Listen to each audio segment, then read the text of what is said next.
Chapter 109 दर्शित की खुशी ईशानी के लिए चिंता। सुकेत जी को आज पुरानी बातें याद आ रही थी। कैसे ईशानी पापा पापा कहकर उनके पीछे भागती थी उन्हें टिफिन देने के लिए, जबकि वे तो इसकी तरफ देखते भी नहीं थे। वे हमेशा ही ईशानी को इग्नोर कर देते थे, पर आज उन्हें इस बात का पछतावा हो रहा था कि क्यों उन्होंने पहले ईशानी पर ध्यान नहीं दिया, क्योंकि उन्होंने अपनी खुद की बेटी को प्यार नहीं दिया जो आज उनकी बेटी उनकी तरफ देखती भी नहीं है। आज उन्हें एहसास हो रहा था कि जब कोई अपना आप को इग्नोर करे और अपनाने से भी मना कर दे तो आपको कैसा लगता है। आज उन्हें एहसास हो रहा था कि उस वक्त जब वे ईशानी को इग्नोर करते थे तब ईशानी को कैसा लगता होगा। वहीं आरती जी को भी ईशानी से बात करने का मन कर रहा था।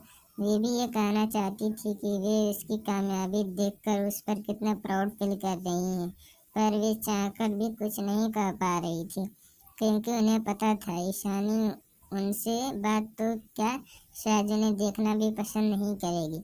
उन्हें भी याद आ रहा था कि कैसे ईशानी स्कूल से आने के बाद उन्हें मॉम बोलकर अपने स्कूल डे के बारे में बताने की कोशिश करती थी, पर वे तो ईशानी को इग्नोर करके बस प्रिया के साथ बात करती थी। ये सब सोचकर उनकी आंखें नम हो गई थी। सच में प्रिया को बुरा ना लगे, इस वजह से उन्होंने अपनी खुद की बेटी को, जिसे उन्होंने जन्म दिया था, उसको खुद से कितना दूर कर दिया है कि आज उनकी बेटी उन्हें माँ भी नहीं मानती है, और ना ही वे उन्हें माँ कहती है, और न ही उन्हें देखना पसंद करती है, क्योंकि ईशानी कभी भी आगे चलकर उन्हें पहले की तरह माँ कहेगी। बस यही सवाल उनके दिमाग में चल रहा था, जिसका जवाब शायद सिर्फ ईशानी के पास था, और वे जवाब था नहीं। ऐसे भी एक जिंदगी जीने के बाद उसे दूसरा मौका मिला था, तो वे किसी को भला क्यों माफ़ करेगी। समीर, दर्शित, रिहान और अयान भी ईशानी को देख रहे थे, जो डैड जी और दादी माँ से किट प्यार से बात कर रही थी। उन्हें ये ईशानी में उसे पहले वाली प्यारी सी ईशानी की झलक मिल रही थी, जो यह जानने से पहले थी। वे सभी ईशानी को इतने बड़े अचीवमेंट के लिए बहुत प्राउड फील कर रहे थे। वहीं घर के मेड्स जो बहुत साल पहले से थे, वे भी ये सब देख रहे थे। पहले जब ईशानी इस घर में आई थी तब उन्होंने भी ईशानी को कुछ खास पसंद नहीं किया था, क्योंकि उन्हें पता था कि ईशानी अनाथ आश्रम में रहती है। उन सबको ईशानी से ज़्यादा प्रिया पसंद थी, क्योंकि प्रिया इस घर में बचपन से प्रिंसेस की तरह बड़ी हुई थी। पर 4 साल पहले जब ईशानी के जानने के बाद जो मैड ईशानी को परेशान करते थे, उन्हें समीर और दर्शित ने घर से निकाल दिया और जेल भेज दिया। उसके बाद से जो मैड बाकी थे वे समझ गए कि चाहे कुछ भी हो जाए, उन्हें ईशानी को कभी ऑफेंड नहीं करना है। पर आज ईशानी के बारे में जानकर कि वे कितनी बड़ी शख्सियत है, उनके माथे से पसीना बह रहा था। जो मैड न्यू थे उन्हें ज़्यादा कुछ पता नहीं था, बस वे सब ये जानकर ही हैरान थे कि इस घर की बेटी कितनी बड़ी शख्सियत है। ठीक है, अब खाना खाओ, दादी माँ ने ईशानी को प्यार से कहा।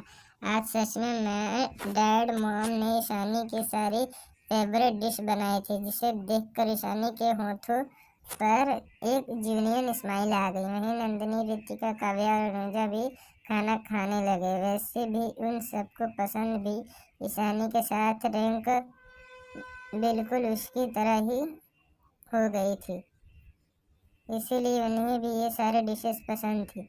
बाकी सब ने भी खाना स्टार्ट कर दिया, पर इस बीच किसी ने भी ध्यान नहीं दिया कि प्रिया कैसे गुस्से और जलन से ईशानी को घूर रही है। आजकल किसी का भी ध्यान ज़्यादा उस पर नहीं था, जिस वजह से प्रिया और भी ज़्यादा गुस्से से बौखला रही थी। वहीं आरती जी की तरफ देखकर मासूमियत का दिखावा करते हुए बोली, मॉम मेरे हाथ में चोट लग गई है, क्या आप मुझे खिला देंगी। वहीं अपनी राइट हैंड पर लगी चोट को दिखाकर ये सब बहुत मासूमियत से बोल रही थी, जिसे कोई भी धोखा खा जाए। आरती जी ने उसकी राइट हैंड को देखा, जिस पर सच में चोट ज़्यादा लगी थी। दरअसल जब मोक्ष के गार्ड ने उसे बालों से पकड़कर दूर झटक दिया था, तब प्रिया के हाथ के नीचे लगकर छिल गई थी। और सब उस चोट को देखकर और मासूम बनने की कोशिश कर रही है, और वे सबको ये भी एहसास दिलाना चाहती है कि कैसे सब लोग ईशानी की वजह से उसे भूल गए हैं।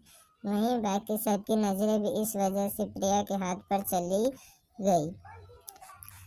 सब उसके लिए कंसर्न थे, सिर्फ समीर, दर्शित और दादा दादी को छोड़कर। दादा दादी तो पहले से ही प्रिया को पसंद नहीं करते थे।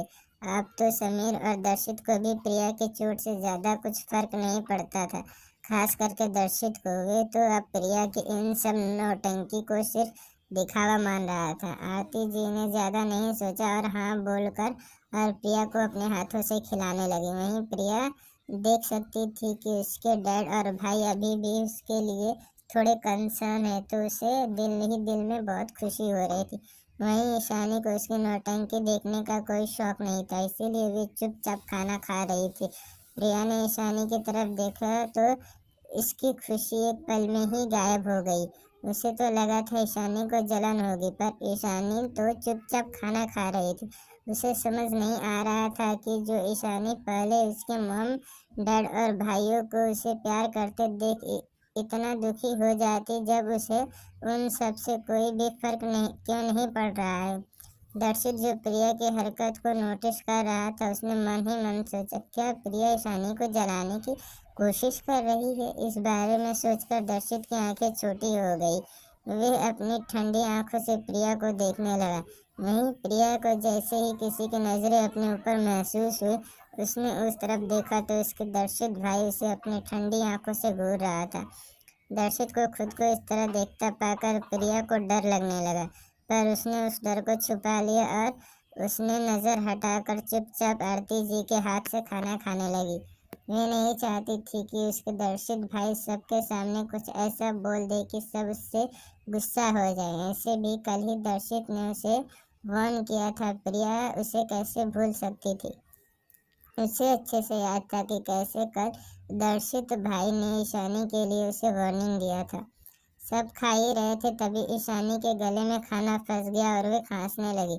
उसे खांसते हुए देख सब कंसर्न हो गए। जैसे ही ईशानी पानी लेने के लिए हाथ आगे बढ़ाई तो उसके सामने कुछ पानी के गिलास आ गए। ईशानी ने बिना देखे गिलास ले लिया। वहीं उसे पता भी नहीं था कि इस छोटी सी पानी गिलास लेने की वजह से दर्शक कितना खुश हो गया है। वहीं बाकी सब थोड़े मायूस हो गए। वहीं ईशानी को पानी पीते देखकर उसके चारों दोस्त ने गिलास नीचे कर दिया, जो उन्हें पकड़ रखा था ईशानी को देने के लिए। वहीं समीर और रिहान और अयान को भी बहुत बुरा लगा ईशानी ने उनके हाथों से पानी नहीं लिया।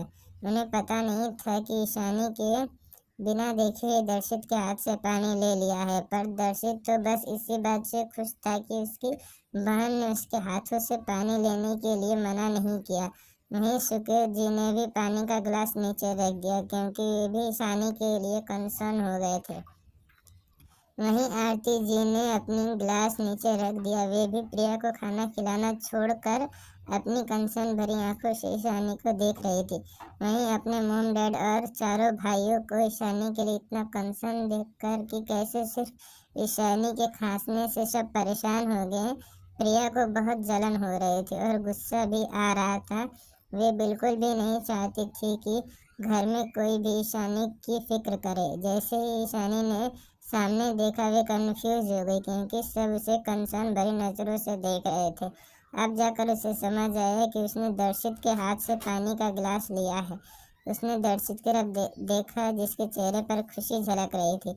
उसे सिर्फ एक पानी के गिलास की वजह से इतना खुश देखकर ईशानी थोड़ी कंफ्यूज थी, पर उसने कुछ नहीं बोला। वैसे भी उसे दर्शित से कोई प्रॉब्लम नहीं था, क्योंकि दर्शित घर में अकेला ही था जो कभी भी उसे नीचा नहीं दिखाता था और न ही उसे कभी प्रिया के साथ पास्ट में कंपेयर करता था और न ही उसके सामने कभी प्रिया को प्यार जताया करता था। पिछले जन्म में भी दर्शित को एक ही बात ईशानी को ख्याल थी कि दर्शित हमेशा चुप रहता, वे कभी भी उसके लिए आवाज नहीं उठाता, पर वे उसे कभी दूसरों की तरह बुरा भी नहीं कहता था। उसने दर्शित को खुशी भरी चेहरे को देखा, फिर अपनी नजरें उससे फेर ली। वे दर्शित को ज्यादा होप नहीं देना चाहती थी। दर्शित ने कभी उसे दुखी करने के लिए कुछ भी नहीं बोला हो, पर वे उससे अटैच नहीं होना चाहती थी, जबकि वे सिर्फ 3-4 महीने के लिए ही आई थी। वहीं दादी माँ उसके पीठ को रब करते हुए बोली, तुम ठीक हो बेटा? दादी माँ को अपने लिए इतना चिंता करते हुए देख ईशानी उन्हें शांत करते हुए, ठीक हूँ दादी माँ। दादाजी और दादी माँ ने सब सुना कि ईशानी को ठीक लग रहा है, तो वे दोनों भी रिलैक्स हो गए। सब फिर से खाने लगे। वहीं दर्शित और समीर की नजरें बार बार ईशानी पर जा रही थी।